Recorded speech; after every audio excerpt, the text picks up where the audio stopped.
부산광역시 장산에 위치한 한 숲, SCP-재단 소속 요원들이 분주히 숲 여기저기를 수색 중인데요. 이곳에서 무슨 일이 벌어진 것일까요? 사실 얼마 전부터 이곳 장산에서는 원인불명의 실종 사건이 연달아 발생하고 있었는데 그 시기와 맞물려 이상한 소문 하나가 돌기 시작했답니다.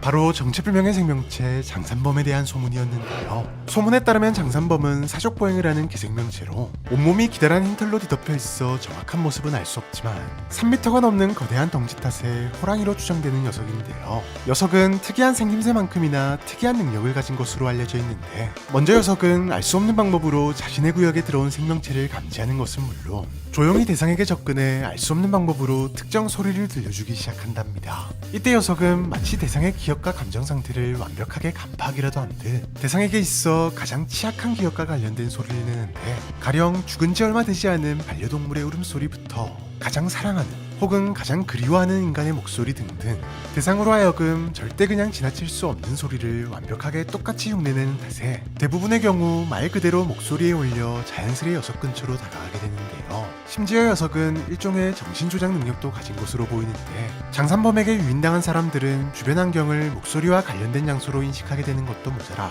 녀석의 모습조차도 목소리의 주인공으로 인식하게 되는 탓에 아무런 저항도 하지 못한 채 당하게 되는 것이랍니다. 네, 물론 어느 정도 가장이 섞인 듯 보이는 소문이긴 했지만 아니 땐 굴뚝에 연기가 나진 않는 법, 장산에서의 실종자 증가는 분명한 사실이었기에 재단은 장산범이라는 변칙적 존재의 실존 유무를 확인하기 위해 수색팀을 보낸 것이었는데요. 하지만 수색은 생각처럼 쉽지만은 않았답니다. 팀원 중 한 명이 갑자기 실종된 것도 모자라 닷새 만에 죽은 채로 발견되었기 때문, 게다가 이후로도 요원들의 실종은 계속되었고 몇 번의 실종과 구조를 반복하는 과정에서 민간인 실종자들로 추정되는 수많은 백골 사체를 발견하기도 했는데요. 네, 요원들은 어쩌면 소문이 진짜일지도 모른다는 생각을 할 수밖에 없었답니다. 다만 조사 결과 몇 가지 이상한 점도 있었는데, 짐승에 의해 죽었다고 하기에는 실종자들의 사망 원인이 전부 아사였기 때문이었는데요. 게다가 나무에 긁힌 자잘한 상처 말고는 무언가에게 공격받은 흔적도 없었답니다. 결국 논의 끝에 박사들은 이 모든 피해가 소문 속 장산범이 아닌 다른 무언가에 의한 것이라는 가설을 제시했고, 유난히 백골 사체가 모여있던 특정 공간에 집중, 어쩌면 해당 공간 자체가 변칙성을 가졌을 가능성을 염두에 두고 인공적으로 비슷한 환경을 구축하는 실험을 진행했고, 충격적인 변칙성 일부를 재현하는 데 성공. 즉시 해당 공간을 SCP-976-KO로 지정하는데요. 장산 북동부에 위치한 분지 지형인 976-KO는 평소에는 그저 다른 구역에 비해 산세가 엄하다는 것 말고는 큰 특이점이 없지만, 내부로 바람이 불 때 특유의 변칙성이 나타나는데 바로 바람 소리가 정신조작적 특징을 가진 소리로 변형된다는 것이랍니다. 이 소리를 들은 사람들은 바람 소리를 특별한 감정을 가진 대상의 목소리로 착각하게 되는데, 5분간 소리에 노출될 경우 시각을 포함한 여러 감각들을 왜곡시켜 공간 자체를 착각하게 만드는 것은 물론 헛것을 보게 만들기도 하는데요. 만약 이때 소리를 차단하지 못한 채 하루가 지난다면 대상의 기억은 완전히 재구성되어 자신이 오래전부터 이곳에 있었다고 여기게 되는 등 혼자서는 절대로 정신조작에서 벗어날 수 없는 지경에 빠지게 되는데요. 네, 수많은 실종의 원인으로 소문난 장산범의 실체는 특이한 구조 탓에 변칙성이 발생하는 숲이었던 것. 다만 여전히 해결되지 않은 의문점 하나가 남아있었는데, 왜 있지도 않은 장산범에 대한 소문이 시작되었는가였답니다. 모든 변칙성이 밝혀지고 나서 보니 장산범에 대한 소문이 날 근거가 1도 없었기 때문인데요. 물론 만에 하나 녀석이 존재할 가능성을 두고 끝까지 조사를 진행한 재단이었지만 끝내 장산범의 존재와 관련된 단서는 아무것도 발견할 수 없었고, 결국 박사들은 정신적 스트레스로 인해 머리가 새하얗게 변해버린 조난자를 목격한 것이 와전된 것이거나 우연히 976-KO에서 빠져나올 수 있었던 생존자가 백골과 백발인 상태로 부패한 사체를 보고 착각했을 것이라 추측, 장산범은 실존하지 않는다고 결론 내렸답니다. 이후 재단은 976-KO 내부에 있지 않더라도 100m 인근에 있다면 환청에 노출될 수 있다는 사실을 확인, 환청 노출 범위 전체를 지뢰제거지대로 위장한 뒤 민간인의 출입을 막고 있으며 혹시 모를 출입을 막기 위해 경비 인원까지 배치시켰는데요. 그런데 그렇게 976-KO에 대한 격리가 마무리되었다고 생각하고 있을 무렵 예상치 못한 일이 발생한답니다. 976-KO가 격리된 이후로 누군가에 의한 무단 문서 수정이 빈번하게 발생하기 시작한 것, 그리고 그 내용에는 항상 흰털을 가진 짐승, 즉 장산범에 대한 내용이 포함되어 있었는데요. 이게 도대체 어떻게 된 일일까요? 부산 장산에서 발생하는 연쇄 실종 사건의 원인으로 알려졌던 장산범, 기다란 흰털을 가진 기괴한 모습의 녀석은 특유의 정신조작 능력을 통해 사람들을 올린 뒤 무참히 해치는 것으로 알려져 있었는데요. 하지만 재단의 발빠른 조사를 통해 장산범은 사실 존재하지 않으며 변칙성을 가진 특정 공간 때문에 실종 사건이 발생했다는 사실을 확인할 수 있었답니다. 그런데 그렇게 장산범에 얽힌 모든 비밀이 밝혀졌다고 생각한 그때 SCP-976-KO의 문서가 무단으로 수정되는 사건이 연속적으로 발생하기 시작했는데요. 게다가 더 문제는 이미 존재하지 않는 것으로 판명난 장산범에 대한 내용이 적혀 있었다는 것인데, 특유의 생김새와 변칙적인 능력 등 소문으로만 떠돌던 장산범에 대한 내용들이 아주 구체적으로 정리되어 있었으며 격리 절차는 물론 진짜 일어날 법한 사건 기록까지 적혀 있는 등 마치 실제로 존재하는 장산범을 SCP-976-KO로 지정한 듯한 내용으로 완전히 변경되어 있었답니다. 재단은 즉시 조사에 착수했고 이내 문서를 수정한 범인이 다름 아닌 976-KO의 격리에 참여한 요원들이라는 것을 확인하는데요. 다만 재단 상부는 한 가지 의문을 품을 수밖에 없었는데, 당연하게도 허락되지 않은 문서 수정은 징계 사유 중에서도 꽤나 중징계에 해당하는 행위인데다 장산범이 실존하지 않는다는 사실은 이미 확실하게 결론까지 난 상황. 네, 정상적인 재단 요원이라면 뭔가 특별한 이유나 계기가 없는 이상 생각조차 하지 않을 일이었기 때문이었답니다. 게다가 있는 흡사, 존재한다는 근거가 전혀 없었음에도 주민들 사이에서 장산범에 대한 구체적인 소문이 끊이질 않던 것과 비슷한 상황이었고, 결국 재단 상부는 976-KO가 또 다른 변칙성을 가졌을 가능성부터 요 주위 단체의 개입 등 다양한 가능성을 두고 조사를 진행. 오랜 논의 끝에 어쩌면 장산범이 개념적 독립체일 수 있다는 완전히 새로운 가능성을 제시한답니다. 개념적 독립체란 쉽게 말해 누군가의 믿음에 의해 개념으로서 존재하는 독립체로 세상에 존재하는 수많은 신들이 대표적인 개념적 독립체라고 할 수 있는데, 분명 눈에 보이는 실체는 없음에도 신이 존재한다고 믿는 사람들과 그 믿음을 기반으로 생겨난 여러 신화와 소문들이 있기에 수많은 신들이 세상에 존재하는 것처럼 사람들의 믿음이 있기에 그 믿음 속에서 존재할 수 있는 특수한 형태의 존재들인데요. 그리고 이 말인 즉슨 개념적 독립체는 사람들의 믿음이 사라지는 순간 존재 자체가 사라지게 된다는 의미. 네, 개념적 독립체인 장산범은 원래는 소문을 통해 장산범이라는 존재에 대한 사람들의 믿음을 키우며 자신의 존재를 유지해왔지만, 재단의 개입으로 인해 자연스레 장산범에 대한 소문이 사그라들며 사람들의 믿음이 사라질 상황에 처하자 사라지지 않으려는 본능에 따라 976-KO의 변칙성을 이용해 요원들의 정신을 흔들어 요원들로 하여금 장산범의 존재를 믿게 만든 것은 물론 문서까지 변경하게 만듦으로써 장산범의 존재를 알려 자신의 존재를 유지하려 한 것이라는 추측이었답니다. 실제로 976-KO의 담당 박사인 유서령 박사는 녀석의 영향력 범위를 확인하기 위해 격리를 담당하는 경비요원이 아닌 녀석과는 직접적인 관련이 적은 직원이면서 동시에 자신의 연인인 정기린 주무관에게 재단이 인공적으로 만들어낸 모의 세트장을 통해 976-KO의 소리를 들려주는 실험을 진행했고, 976-KO의 변칙성이 유서령 박사의 목소리로 아주 그럴듯한 말들을 늘어놓으며 이제는 아예 장산범이 개념적 독립체일 가능성에 대해 설득했다는 사실을 확인하는데요. 네, 요원을 이용해 문서를 수정했음에도 이미 장산범은 없다고 결론 내린 재단에게서 더 이상 장산범이 실존한다는 믿음을 얻을 수 없게 되자 어떻게든 사라지지 않기 위해 개념적 독립체로서의 장산범의 존재라도 믿게 만들어야 한 것으로 보였고, 이는 장산범이 실제로 개념적 독립체라는 결정적인 증거로 볼 수 있었답니다. 물론 장산범이 개념적 독립체가 맞으며 실제로 녀석과 관련된 모든 소문과 사건들이 개념적 독립체로서 살아남기 위한 본능에서 비롯된 일들이었다고 하더라도 여전히 해소되지 않는 한 가지 문제가 있었는데, 바로 976-KO와 장산범의 관계. 네, 장산범은 왜 하필이면 976-KO의 변칙성을 이용하는 것이며 또 976-KO는 왜 하필이면 장산범의 존재를 알리려는 것인지를 말이죠. 다만 박사들은 오랜 역사를 가진 장산에 비해 장산범에 대한 소문은 2010년 중후반부터 갑자기 발생한 것에 주목. 어쩌면 976-KO가 누군가에 의해 인공적으로 만들어졌을 가능성과 함께 976-KO를 창조한 누군가와 장산범이 연관되어 있을 가능성에 대해 조사 중이라고 하네요. 인간이라면 누구든 피할 수 없는 죽음. 많은 사람들은 피할 수 없는 죽음을 어떻게든 늦추기 위해 다양한 노력을 하곤 하는데요. 하지만 반대로 스스로 죽음을 선택하는 사람들도 꽤나 많답니다. 실제로 전 세계적으로 매년 약 80만 명의 사람들이 스스로 목숨을 끊는 안타까운 선택을 하고 있으며, 이는 40초에 한 명꼴로 극단적인 선택을 하고 있다는 다소 충격적인 수치인데요. 이렇다 보니 각 나라별로 자살을 막기 위한 다양한 방법들을 모색하고 있을 정도랍니다. 그런데 조금은 이상한 방법으로 사람들의 극단적인 선택을 막는 존재가 있다고 하는데요. 오늘은 킹받는 수호천사 SCP-4062에 대해서 알아보도록 하죠.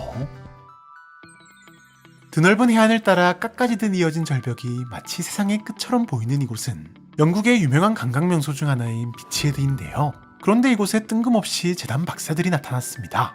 단체로 관광으로 온 것은 아닐 테고 이곳에 대체 무슨 일이 발생한 것일까요? 사실 비치헤드는 아름다운 자연만큼이나 자살 명소로 유명한 곳이기도 한데 어느 날부터인가 비치헤드에서 발생하는 자살 사건이 엄청나게 줄어든 것. 이렇듯 비정상적으로 갑자기 줄어든 수치에 주목한 박사들은 SCP와 관련된 현상일 가능성을 염두에 두고 조사와 탐문을 진행 중이었던 것인데요. 실제로 얼마 안가 박사들은 몇몇 사람들의 증언에서 공통적으로 언급되는 수상한 현상을 포착, 그 현상을 SCP-4026으로 지정한답니다. 4026은 극단적인 선택을 위해 비치헤드를 찾은 사람들에게만 발생되는 것으로 보이는 일종의 자살 포기 현상으로, 이를 경험한 사람들은 오랜 고민 끝에 자살을 시도하려 비치헤드를 찾아왔음에도 불구하고 왜인지 도착한 지 얼마 지나지 않아 자살에 대한 생각을 깔끔하게 적게 된 듯 보였는데요. 게다가 더 이상한 것은 박사들이 혹시 누군가를 만났거나 특별한 현상을 경험했냐고 묻자 하나같이 당시의 구체적인 상황을 기억하지 못했고 그저 갑자기 자살에 대한 부정적인 감정과 혐오감이 들었다고 말할 뿐이었답니다. 이후 증언들을 토대로 대략적인 위치를 확인한 결과 4026은 유독 비치헤드 내부의 약 100m 지역에서 집중적으로 발생한다는 것을 알 수 있었고, 실제로 해당 장소에서 발생한 자살 사건이 이전 대비 무려 93%나 줄어든 것을 확인. 박사들은 4026의 원인을 밝혀내기 위한 본격적인 작업에 착수했으니 박사들은 4026이 발생하는 현장을 직접 포착하기 위해 비치헤드 곳곳에 감시요원들을 배치함과 동시에 4026이 발생하는 구역 전반에 걸쳐 감시 카메라를 설치했는데요. 그리고 실제로 얼마 지나지 않아 다소 충격적인 4026의 실체를 포착할 수 있었답니다. 안타깝게도 처음이자 마지막으로 말이죠.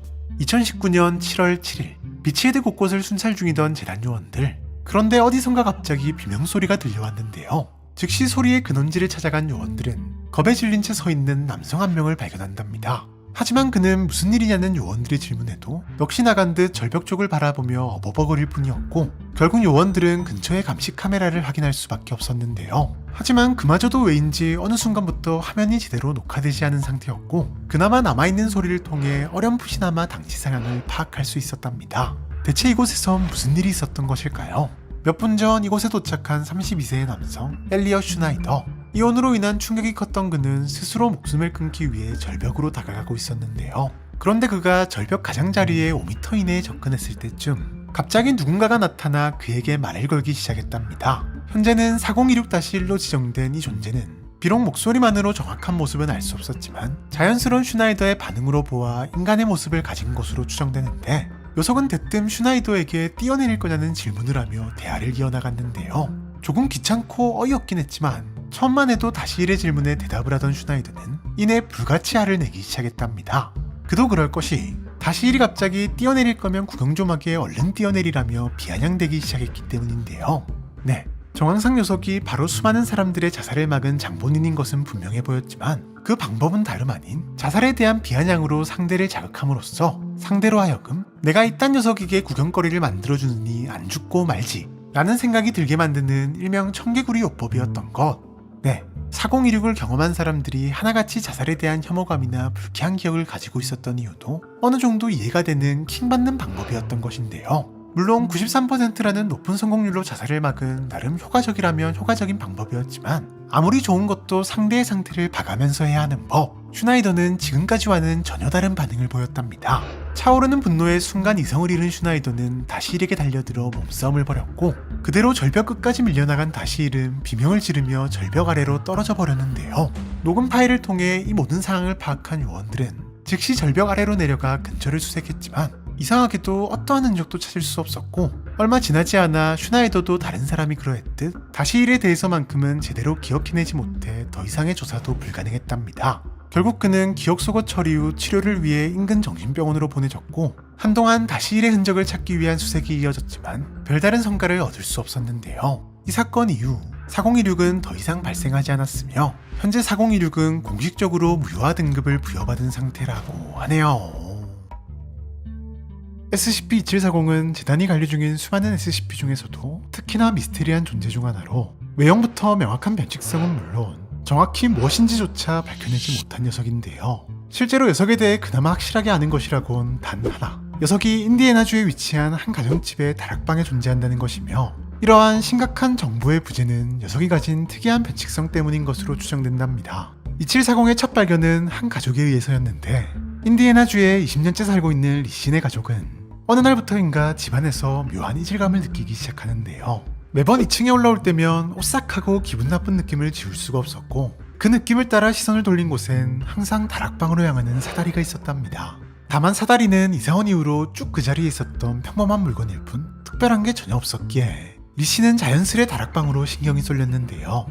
네, 사실 뭔가가 보이기는커녕 아무런 소리조차도 들리지 않았지만 무언가가 위에 있을 것만 같은 이유를 알 수 없는 강한 확신이 들었답니다. 결국 두려움을 떨쳐내고 조심스레 다락방으로 향한 리씨. 뭐가 튀어나올지 모르다 보니 리씨는 조심스레 사다리를 올랐고, 다락방의 어둠에 적응하고 정신을 차렸을 때는 천장이 눈앞에 있었는데요. 네, 리씨는 침대에 누워 있었답니다. 너무나도 생생한 꿈이라도 꾼 것일까요? 도무지 영문을 알 수 없었지만 곧장 확인을 하기엔 이미 출근이 늦은 상황. 그저 꿈이었겠거니 하며 그는 회사로 향했지만 하루 종일 찝찝한 마음은 떨칠 수가 없었답니다. 그렇게 바쁜 하루를 보내고 집에 도착한 그는 곧바로 2층 사다리로 향했고, 다시 한번 다락방을 향해 사다리를 올랐는데요. 하지만 이번에도 마찬가지. 분명 다락방에 도착했다고 생각한 순간 정신을 차린 리씨의 눈앞에 있는 건 다름 아닌 주말 프로그램을 방영 중인 TV였답니다. 네, 또 한 번 그는 다락방이 아닌 거실에서 TV를 보고 있었답니다. 그제야 그는 이 기묘한 경험이 꿈따위가 아닌 현실이라는 사실을 알아챘지만, 그렇다고 그가 할 수 있는 일은 아무것도 없었는데요. 이후로도 몇 번이나 다락방에 올라가려 시도했지만 그때마다 다락방에 올라간 행위 자체가 완벽하게 없었던 일이 되어 있었고, 그는 큰 혼란에 빠질 수밖에 없었답니다. 하지만 리씨가 겪은 일은 누군가가 믿어주기엔 다소 허무맹랑한 이야기였고, 아무에게도 말하지 못한 채 불안감과 스트레스는 커져만 갔는데요.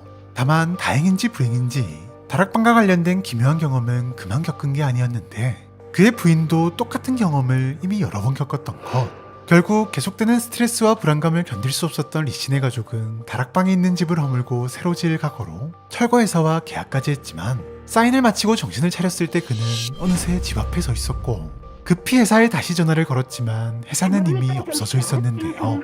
네, 마치 세상이 자신의 가족을 상대로 몰카를 찍는 것만 같은 기분이었답니다. 물론 이 같은 현상은 재단이 2740을 조사하려 할 때도 마찬가지였는데, 잠입요원을 통해 변칙성의 냄새를 맡은 재단이 다락방 내부의 존재를 포착하기 위해 디계급과 무인 드론을 이용해 다양한 경로로 다락방 진입을 시도했지만, 애초에 사다리에 오르는 것 자체를 불가능하다고 여기는가 하면 어찌저찌 진입에 성공했다 하더라도 정신을 차렸을 땐 관련된 서류 모두가 사라져 있는 등 아예 실험 자체가 없었던 일이 되어 있었고, 폭탄 등을 활용한 파괴 실험 역시도 마찬가지. 결국 어떤 방법으로도 다락방 내부의 존재를 확인하는 것은 불가능했는데요. 네, 재단조차 아무것도 알아낼 수 없었고, 2740의 변칙성을 직접 겪은 몇몇 박사들은 그저 녀석이 자신이나 자신의 정보에 대한 접근을 막는 항민 계열의 변칙 개체이며, 사건을 직접 겪은 당사자의 기억을 제외한 모든 사실을 없었던 것으로 만드는 변칙성을 가진 게 아닌가 추측할 뿐이랍니다. 다만 리 가족과의 면담을 통해 어쩌면 이 모든 현상의 시작이 그들의 첫째 딸인 올리비아에 대한 학대와 갈등 끝에 발생한 가출 사건 이후라는 단서를 얻을 수 있었고, 수소문 끝에 이름까지 바꾼 올리비아를 찾아 면담을 진행했지만 역시나 별다른 성과는 얻을 수 없었는데요. 반면 올리비아와의 면담 이후 재단에 이송되어 관리 중이던 리신의 가족에 대한 정보가 모조리 사라지는가 하면, 올리비아라는 사람은 원래부터 세상에 없었던 것처럼 그녀와 관련된 모든 자료가 완벽하게 사라지는 등 도무지 영문을 알 수 없는 일들이 연속으로 발생했답니다. 이에 담당 박사는 자신의 정보에 대한 접근을 막는 2740의 특성이 자신의 정보에 가까워지면 가까워질수록 현실 조작 수준으로 강력해진다고 추정. 추가적인 정보재해 및 인명피해가 발생하는 것을 막기 위해 직접적인 격리 및 연구를 보류 중이며, 그저 델타4b, 일명 가스 누출 시나리오를 유포해 2740에 있는 장소에 대한 모든 접근을 막는 중이라고 하네요. 전 세계에서 모인 수많은 엘리트 요원들이 근무 중인 SCP 재단. 인간의 범주를 벗어난 녀석들을 상대해야 하다 보니 각 분야의 최고들이 모여 변칙성의 비밀을 파헤치기 위해 노력하고 있는데요. 그런데 이런 엘리트 요원들 못지않게 재단에는 없어서는 안 될 사람들이 있으니, 네, 바로 D계급이라 불리는 자들이랍니다. SCP 재단은 D계급 없었으면 망했다라는 우스갯소리도 나올 만큼 D계급들은 수많은 실험부터 잡일, 그리고 격리에까지 사용되기 때문인데요. 오죽하면 저렇게 죽어나가는데도 어떻게 D계급은 모자라지 않는 거지? 라는 의문점이 절로 생길 정도. 그래서 준비했습니다. 오늘은 D계급들이 왜 실험에 쓰이고 있는지, 또 어떻게 모자라지 않을 수 있는지에 대해서 알아보도록 하죠. 한 달간의 외국 출장을 마치고 오랜만에 제19 기지로 복귀한 A 요원.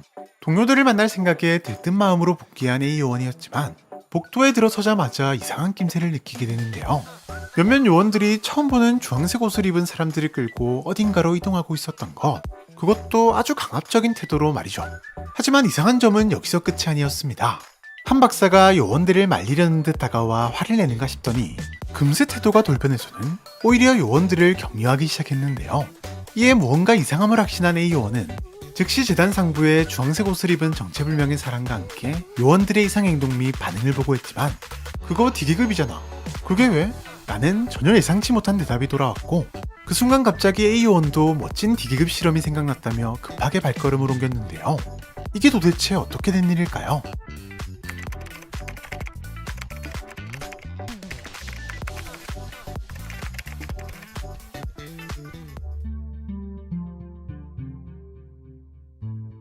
이후 한참이 지나서야 밝혀진 이 사건의 전말은 다소 충격적이었는데요. 모든 것은 현재는 SCP-2959로 지정된 변칙적 존재가 원인이었답니다. 2959는 어느 날부터인가 재단기지에 나타나기 시작한 일명 D계급이라 불리는 존재들로 겉으로는 다양한 인종과 연령, 그리고 저마다의 특징과 성격을 갖춘 평범한 인간처럼 보이며 생물학적으로도 인간과 전혀 다를 바가 없는데요.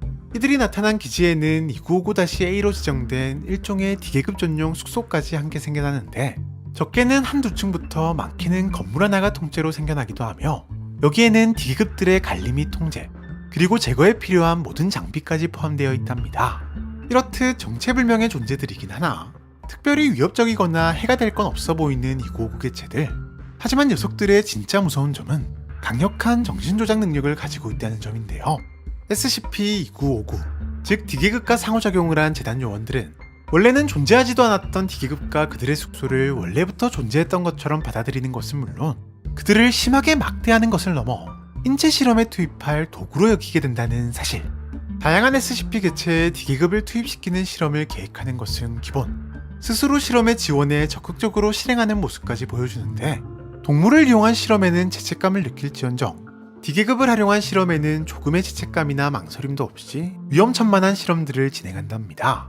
실제로 대부분의 실험은 결과적으로 D계급을 다치거나 죽게 만들며 설상가상 결과마저도 아주 가끔 괜찮은 결과를 얻는 경우를 제외하고는 대부분 유의미한 정보를 얻지 못하는 불필요한 실험으로 끝나고 마는데요.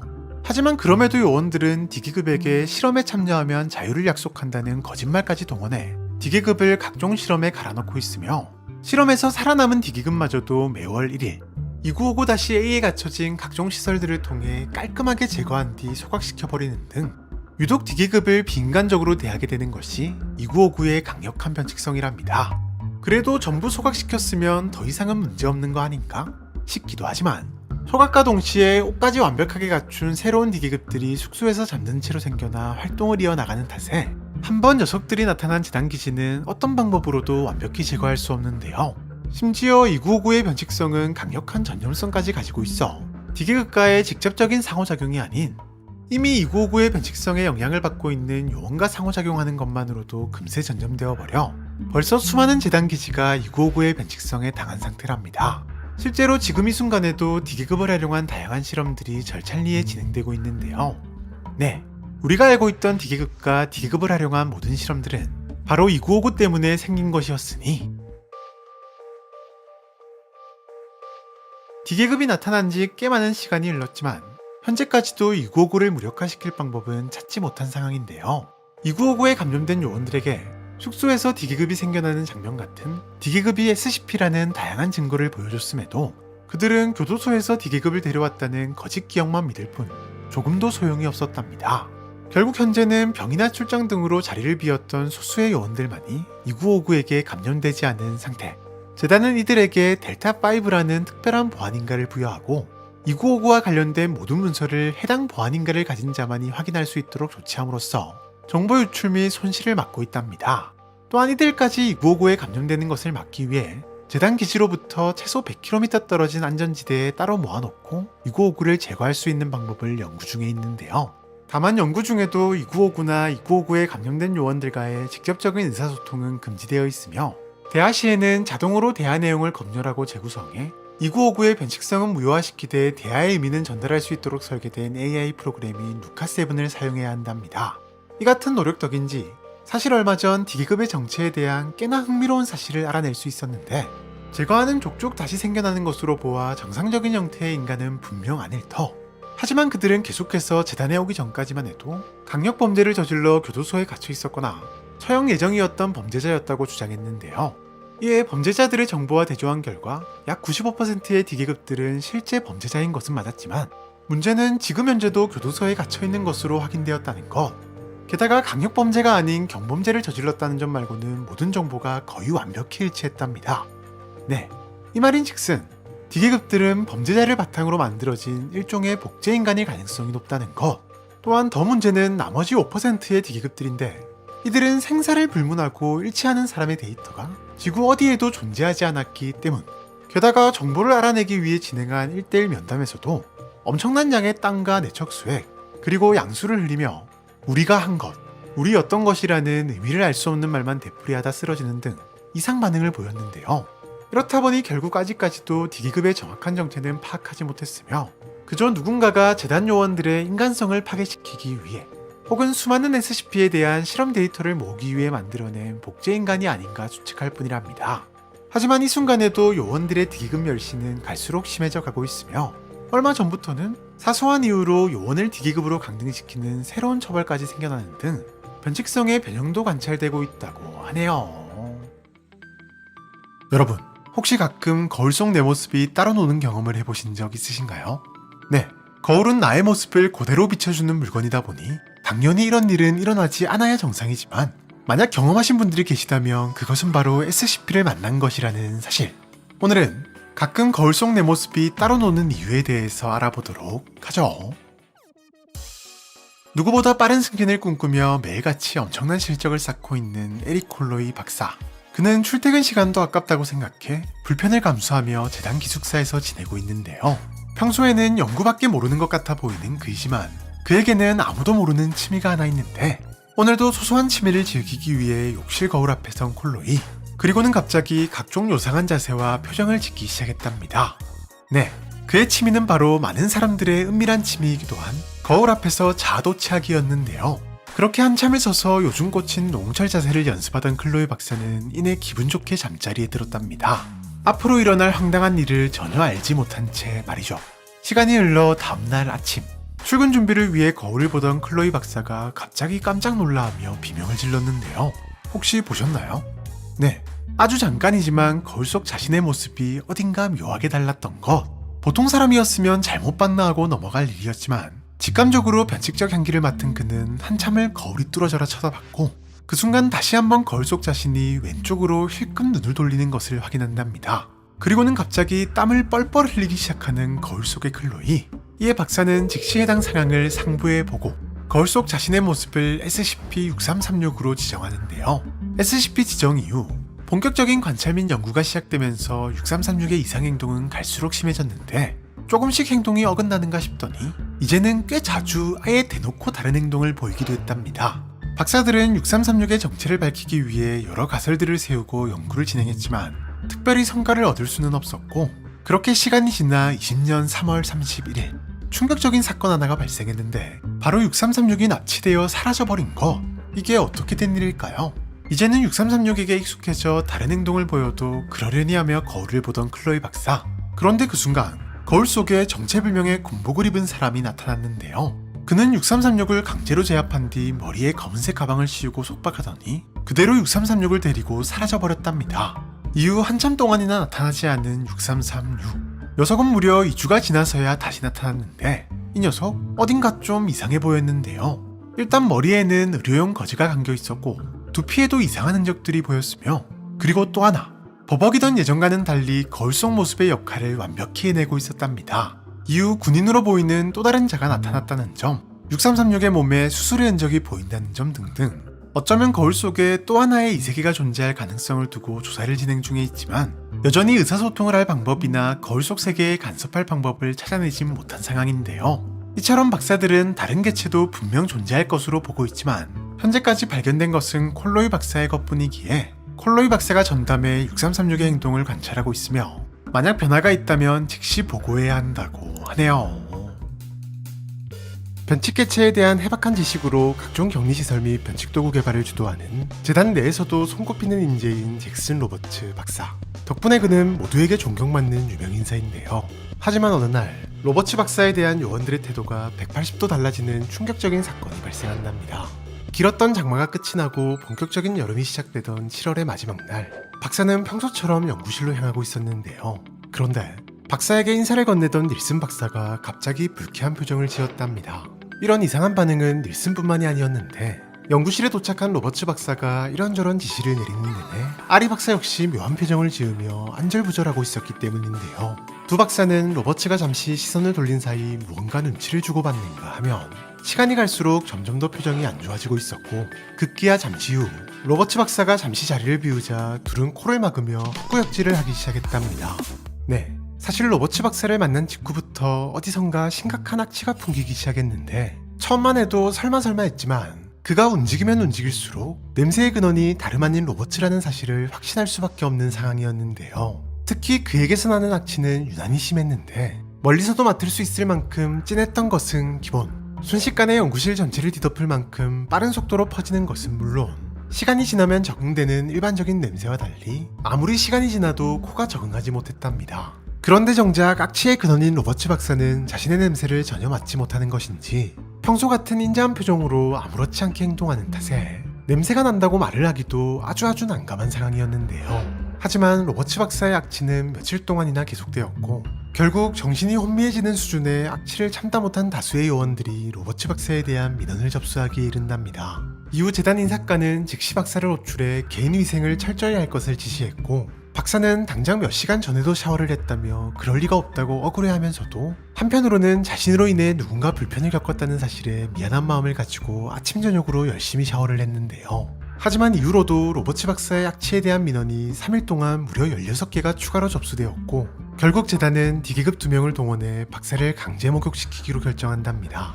그런데 거의 세탁 수준의 강제 목욕을 마친 직후에도 어째서인지 박사의 악취는 사라지기는커녕 더욱 심해지고 있었고, 이쯤 되자 심상치 않은 상황이라는 것을 느낀 재단 상부는 전문적인 검사 및 치료가 가능한 부서로 로버츠 박사의 처리를 넘기는데요. 이제는 근처 사람들을 기절시킬 정도로 심각해진 박사의 악취. 심지어 박사의 피부에 접촉한 검사 기기까지 고장이 날 정도였지만 정작 자신은 맡을 수조차 없다는 사실에 박사의 억울한 마음은 커져만 갔답니다. 하지만 다시 한번 건강 상태를 확인하기 위해 박사의 손가락에 맥박산소 측정기를 끼우게 되면서 악취의 충격적인 비밀이 드러났으니 측정기 역시 금세 고장이 나버려 손가락을 빼는 과정에서 끼워 넣었던 손가락 절반이 그대로 함께 떨어져 나가버린 것. 순간 눈앞에 벌어진 황당한 풍경에 한바탕 비명을 지른 담당 연구원은 혹시나 하는 마음에 청진기를 로버츠 박사의 가슴에 가져다 댔고 다시 한번 당황할 수밖에 없었는데요. 청진기에서 아무런 소리도 들리지 않았기 때문. 네, 이유는 알 수 없지만 사람이라면 누구나 당연히 들려야 할 심장 소리가 로버츠에게는 들리지 않았고, 이 말인즉슨 그의 몸은 이미 죽은 상태라는 의미였답니다. 실제로 변칙성이 확인된 후 급히 박사를 격리실로 옮기는 과정에서 작은 충격에도 신체 일부가 떨어져 나가는 모습이 관찰되는가 하면 곧바로 진행된 연구 결과에서도 그의 냄새가 동물 조직이 부패할 때 발생하는 화합물인 카다베린 혹은 푸트레신이 만들어내는 악취와 유사하다는 사실이 밝혀졌는데요. 하지만 그 누구도, 심지어는 로버츠 자신조차도 몸이 왜 이렇게 된 것인지, 또 진짜 몸이 죽은 상태가 맞다면 정신은 어떻게 멀쩡한 것인지 등등 그가 겪고 있는 변칙성에 대한 어떠한 정보도 밝혀내지 못한 상황이랍니다. 현재 재단은 로버츠 박사의 악취를 SCP-772로 지정한 후 항시 좋은 상태를 유지할 수 있는 격리실을 사무실로 꾸며 모셔둔 상태인데요. 생물학적으로는 이미 죽은 상태이긴 했지만 실제로는 멀쩡히 살아 움직이는 데다 유능함으로는 둘째라면 서러운 인재를 차마 가만히 방치할 수 없었기 때문이랍니다. 다만 기지의 쾌적한 환경을 위해 박사의 격리실은 환기가 불가능한 구조이며 변칙성의 원인을 밝혀내기 전까지는 어떠한 경우에도 외출이 금지되어 있는데요. 네, 오늘도 로버츠 박사는 말 그대로 살아 움직이는 시체인 상태로 수많은 업무 및 연구를 처리 중이라고 하네요. 여러분, 오르지 못할 나무는 쳐다도 보지 말라라는 속담을 아시나요? 불가능하게 보이는 것은 아예 생각도 말라는 의미의 속담이지만 요즘같이 다양한 장비가 많은 시대에는 다소 어울리지 않는 비유의 속담 같기도 한데요. 그런데 이 속담을 몸소 실천하고 있는 나무가 있다고 합니다. 바로 오늘 소개할 SCP-2881인데요. 오늘은 2881의 신박한 변칙성과 2881로 인해 발생한 충격적인 사건에 대해서 알아보도록 하죠.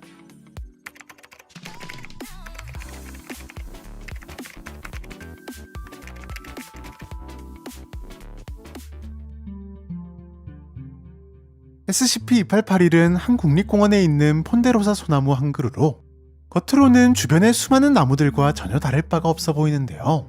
실제로 대략 13.9m 정도 되는 크기부터 7m 이하로는 나뭇가지가 없는 것까지 평범한 폰데로사 소나무의 특징을 가지고 있답니다. 다만 유독 땅과 가까운 위치에는 여기저기 페인 자국들이 남겨져 있는데 아마도 나무를 오르기 위해 사용한 아이젠 혹은 스파이크의 자국인 듯 보이는데요.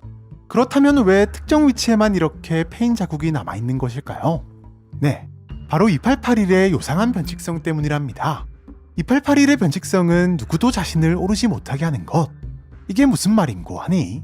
과거 2881의 변칙성을 확인한 박사들은 정확한 변칙성을 파악하기 위해 D계급을 동원한 몇 가지 실험을 진행했는데, 먼저 D계급에게 스파이크 신발을 제공한 뒤 2881로 올려보낸 박사들. 그런데 맨몸으로 나무를 오르는 거라 많이 힘들어하긴 했지만 알려진 변칙성과는 달리 D계급은 나무를 곧잘 올라가는 듯 보였는데요. 실제로 한참을 힘겨워하며 올라가던 D계급은 힘들고 무서운데 어디까지 올라가야 하냐며 본부에 있는 박사들에게 무전까지 보냈고, 예상치 못한 상황에 박사들이 당황하고 있을 무렵 현장에 있던 요원들에게서 더 황당한 보고가 들려왔답니다. 바로 D계급이 제자리에서 나무를 올라가듯 허우적대고 있다는 것. 요원들이 전송한 영상에는 실제로 D계급이 시작 지점에서 허우적대고 있는 모습이 찍혀 있었고, 대체 뭐하냐며 빨리 올라가라고 다그치는 박사들의 무전에도 D계급은 땅이 안 보일 정도로 많이 올라온 사람한테 무슨 소리냐며 화를 냈는데요. 이에 즉시 실험을 중단하고 로프를 이용해 다시 한번 2881을 오르겠지만, 이번에도 마찬가지로 마치 나무를 오르는 듯한 무전을 보내는 D계급과 달리 실제로는 역시나 시작 지점에서 허우적대고만 있을 뿐이었답니다. 네, 아마도 2881은 자신을 오르려는 대상에게 일종의 정신조작을 통해 제자리에 있지만 오르고 있다고 느끼게 만듦으로써 누군가가 자신을 오르는 것을 막고 있는 듯 보였는데요. 도대체 왜 이런 변칙성을 가지고 있는 것일까요? 이후 특별한 장치나 존재의 유무 가능성을 두고 2881에 대한 추가적인 외부 관찰을 진행했지만 역시나 아무런 특이사항도 발견할 수 없었고, 변칙성을 파헤치기 위해서는 어떻게든 오르는 수밖에 없어 보였답니다. 다만 한 가지 수상한 단서는 발견할 수 있었는데, 2881의 약 5.3m 위치에 나무로 만들어진 널빤지 몇 개가 못으로 박혀있는 것이 발견된 것. 즉, 방법은 알 수 없지만 언젠가 누군가는 올라왔다는 이야기. 이에 박사들은 2881을 오르기 위해 조금 다른 방법을 사용해보기로 결정하는데요. 땅에서부터 오르는 것이 아니라 2881과의 접촉 없이 일정 높이까지 올라간 다음 중간에서부터 오르면 어떨까라고 생각한 박사들. 실제로 접촉 없이 올라간 경우에는 정신조작의 영향을 받지는 않는 듯 보였지만 높이 올라가면 올라갈수록 점점 몸이 무거워지는 듯한 느낌이 든다고 말했고, 약 3m 높이에서 나무를 오르기 위해 2881의 신체가 닿는 순간 똑같이 변칙성이 발동되어 제자리에서 허덕이고 있었답니다. 이에 조금 더 높은 위치에서 제시도를 결정. D계급은 약 8.2m까지 올라갔는데요. 그런데 D계급이 나뭇가지와 접촉하는 순간 D계급은 마치 체면에 빠지기라도 한 듯 모든 무전에 응답을 하지 않은 채 이상행동을 보이기 시작했답니다. 갑자기 나뭇가지를 통해 2881을 빠른 속도로 오르기 시작하는 D계급. 처음 관찰된 오르는 모습이었지만 어딘가 비정상적인 모습에 무전까지 안 되다 보니 답답함은 커져만 갔고, 어느새 나무 아래에 있는 요원들의 눈으로는 보이지 않는 높이까지 올라가 버린 D계급.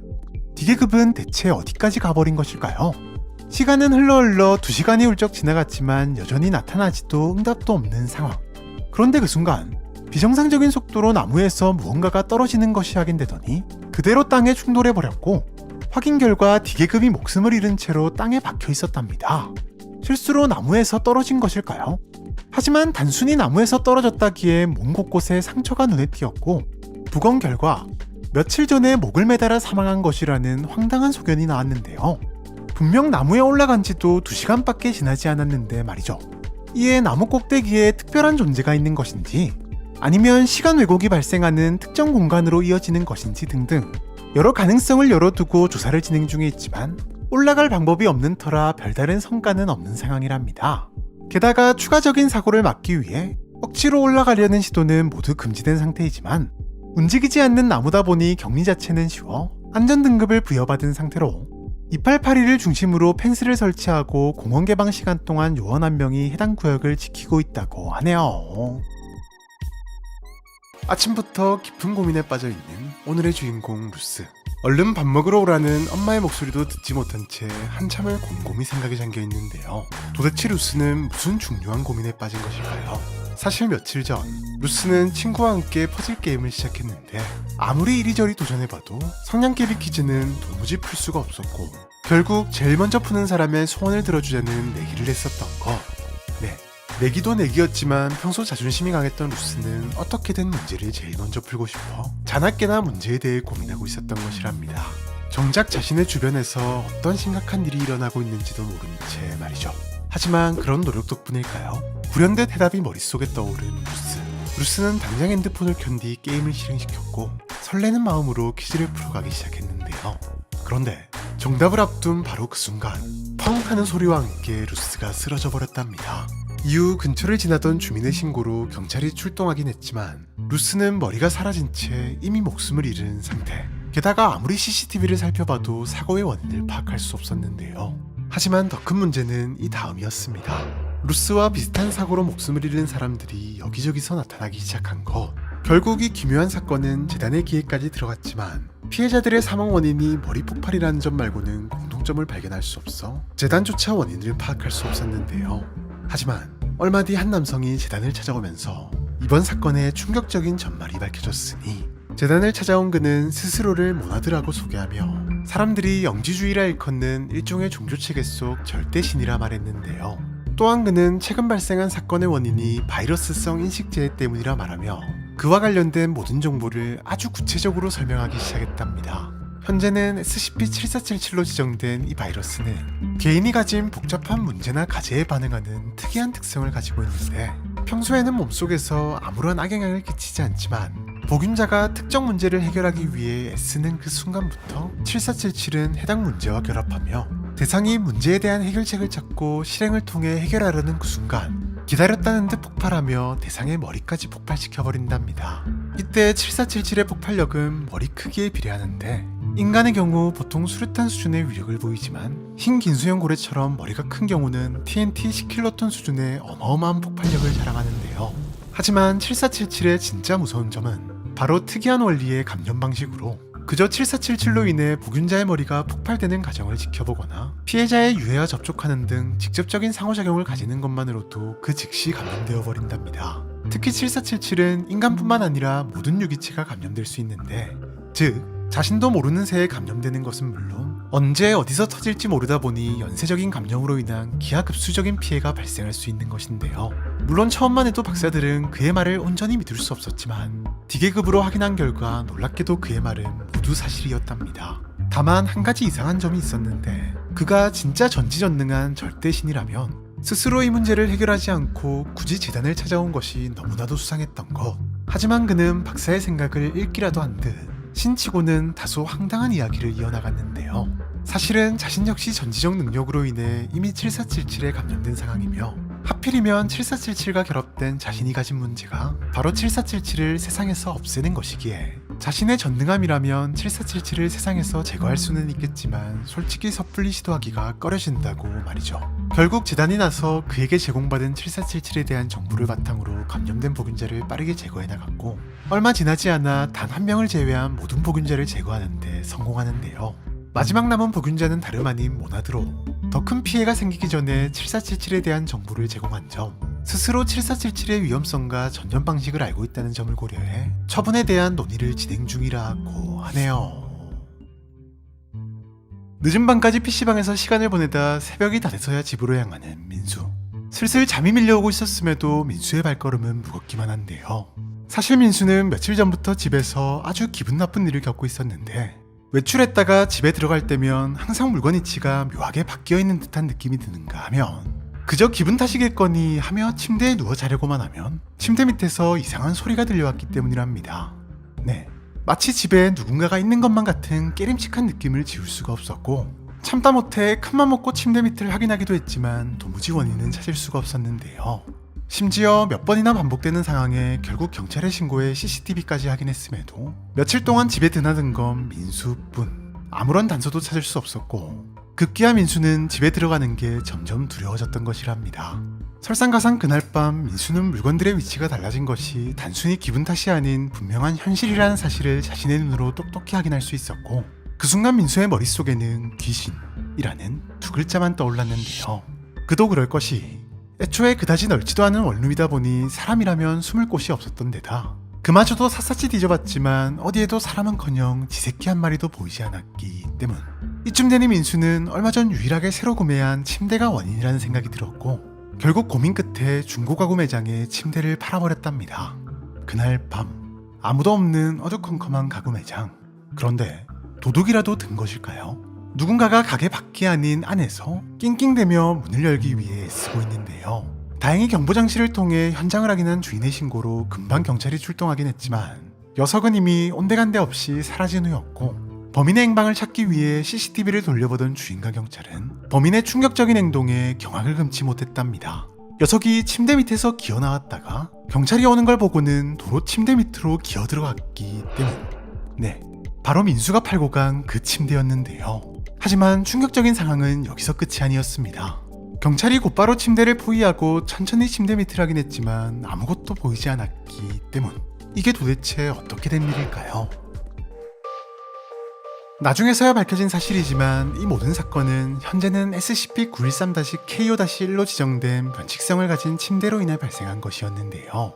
다시 일은 가로 120에 세로 212 그리고 높이 103cm 크기의 목재 침대로 평범하기 짝이 없는 외형과 달리 위험하게 활용될 수 있는 변칙성을 가지고 있답니다. 다시일의 변칙성은 모든 조명이 꺼지고 모든 문이 닫힌 방에도 쓸 때만 발현되는데 바로 다시일 아래에 현재는 913-KO-2로 지정된 특수한 이 공간이 생성되는 것인데요. 다만 침대 다리 길이 정도 되는 천장이 존재한다는 것 말고는 다시 이가 정확히 어떤 공간인지에 대해서 밝혀내지 못했는데 그도 그럴 것이 몇 차례 디계급을 투입해 측정을 시도했지만 아무리 가도 끝이 나지 않는 넓은 공간이 존재한다는 것만 확인할 수 있었기 때문이랍니다.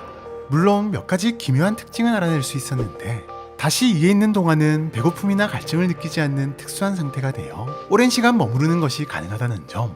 반면 머무른 시간에 비례해 스트레스가 증가하고 높은 확률로 환각과 한청을 겪기 때문에 한 번 다녀온 사람은 폐쇄공포증을 호소하며 좁고 어두운 공간에 다시는 가지 않으려 한다는 점 정도였는데요. 네, 아마도 민수를 공포에 떨게 한 범인은 다시이 같은 특성을 정확히 알고 적극 활용한 것으로 추정되며 아직까지도 다시이 내부 어딘가에 살아있을 가능성이 상당히 높을 것으로 추정된답니다. 실제로 다시이 내부에서는 범인의 것으로 보이는 여러 물건이 발견되기도 했는데 다만 범인이 도대체 어떤 목적을 달성하기 위해 극심한 스트레스와 불편을 감수하면서까지 이런 일을 벌인 것인지는 도무지 알 수 없는 상황인데요. 현재 다시일은 안전 상태의 격리실에 보관 중이며 적외선 카메라를 이용해 혹시나 다시이에서 무언가가 나오는 것을 실시간으로 관찰함과 동시에 더 많은 다시일이 존재할 가능성에 대해 조사를 진행 중이라고 하네요. 먼 과거 세상이 포식자였던 공룡이 멸종했던 이유 중 하나로 추정되는 운석 충돌. 지구 전체를 초토화시킬 정도로 엄청난 피해가 있었을 것으로 예상되는데요. 그런데 우리가 모르고 있었을 뿐 최근까지도 지구 멸망을 가져올 수준의 운석이 수차례 지구를 찾아왔다고 합니다. 오늘은 여러 번의 운석 충돌 위험을 왜 많은 사람들이 모르고 있었는지 그리고 어떻게 아직까지도 지구가 멀쩡한 것인지에 대해서 알아보도록 하죠.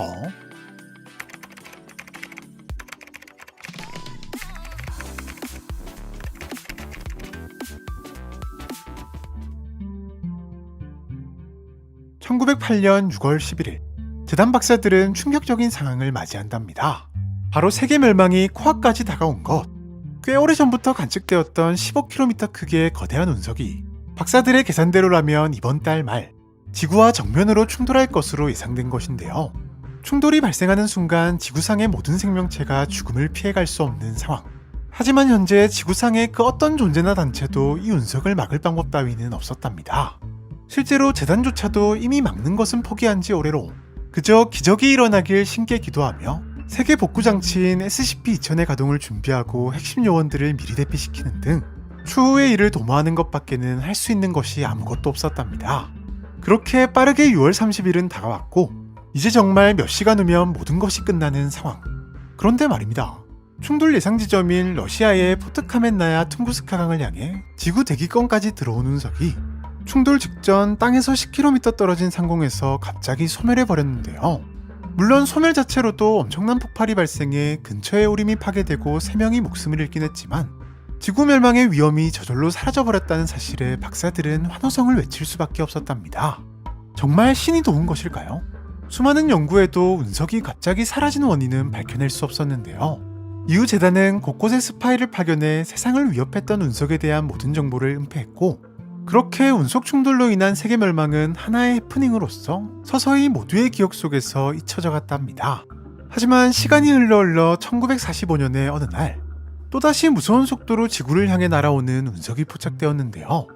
이번에도 역시나 엄청난 크기의 운석이 러시아의 한 지역에 충돌할 것으로 예상되었고, 시뮬레이션 결과 충돌 시 지구상의 75% 이상의 생명체가 멸종될 것으로 예상되었답니다. 물론 이번에는 GOC와 미국, 그리고 다양한 요주의 단체가 일시적으로 재단과 동맹까지 맺으면서 운석을 막기 위해 최선을 다해 노력했고, 우주선을 이용해 실시간으로 운석을 추적함과 동시에 파괴부터 경로 변경 등 다양한 방법을 시도했답니다. 하지만 안타깝게도 이번에도 운석을 막기에는 역부족이었고, 모두가 절망에 빠진 그 순간 이 운석 녀석 또 상공에서 소멸되어 버렸는데요. 네, 37년 전과 똑같은 기적이 발생한 것. 이후 조사를 통해 운석의 규모나 충돌 예상 위치, 그리고 갑자기 소멸된 것까지 재단은 단순한 운석이 아닌 변칙성을 가진 운석이라 판단, 즉시 SCP-5153으로 지정하는데요. 5153이 처음 SCP로 지정됐을 때만 해도 박사들 사이에서 5153의 격리 등급에 대한 의견이 극명하게 나뉘었는데요. 이번 소멸 역시 우연일지도 모르니 쾌테르로 지정하고 반드시 대책을 마련해야 한다는 의견부터 그냥 충돌 직전 사라지는 게 변칙성이니 위험하지 않으며 안전 등급으로도 충분하다는 논쟁이 끊이질 않았답니다. 하지만 얼마 지나지 않아 5153은 유클리드도 아닌 진짜 안전 등급으로 지정되는데요. 어떻게 된 일일까요? 5153은 그 이후로도 짧게는 1년에서 길게는 50년 정도의 간격으로 꾸준히 지구를 향해 날아왔는데 횟수만 무려 6번, 항상 비슷한 크기의 비슷한 장소로 날아와 비슷한 위치에서 사라져버렸답니다. 물론 거주지 근처에서 폭발이 발생해 꽤 많은 부상자가 생긴 적도 있긴 했지만 거의 대부분은 아무런 피해자 없이 소멸되어 버렸는데요. 이런 상황이 몇 번이고 반복되자 점차 박사들 사이에서 에이, 저건 어차피 충돌 안 해 라는 마음이 생겨버린 것. 물론 지구로 향하는 운석들을 항시 감시하고 역정보 활동을 통해 5153에 대한 정보를 은폐하는 등 격리 절차는 여전히 진행됐지만 알아서 소멸되는 변칙성을 가진 것으로 보이는 5153을 괜히 파괴하거나 무력화시키려는 생각은 아예 사라져버린 것인데요. 그렇게 시간이 흘러 또 하나의 5153이 지구에 도착할 것으로 예상된 2020년 2월 25일, 역시나 큰 긴장감 없이 하루를 보내고 있던 박사들. 그런데 그날은 뭔가 5153의 상태가 조금 이상했답니다. 분명 지금쯤 소멸됐어야 할 5153이 아주 멀쩡했던 것. 그제서야 박사들은 무언가 잘못됐다는 것을 깨달았지만 늦어도 한참이 늦은 상황. 그대로 5153은 지구와 충돌해버렸는데요. 네, 반복되는 소멸에 방심했던 재단을 놀리기라도 하듯 9번째 지구를 찾은 5153은 지구에 엄청난 피해를 안겨줬답니다. 아직까지도 5153이 왜 여러 번 소멸되었으며 또 왜 9번째에는 소멸되지 않았던 것인지에 대해서는 밝혀지지 않았는데요. 물론 걱정은 하지 않으셔도 괜찮습니다. 재단은 곧 SCP-2000을 이용해 세상을 복구시킬 테니까 말이죠. 아니 어쩌면 이미 복구된 세상에서 우리가 살아가고 있는 것일지도 모르겠습니다.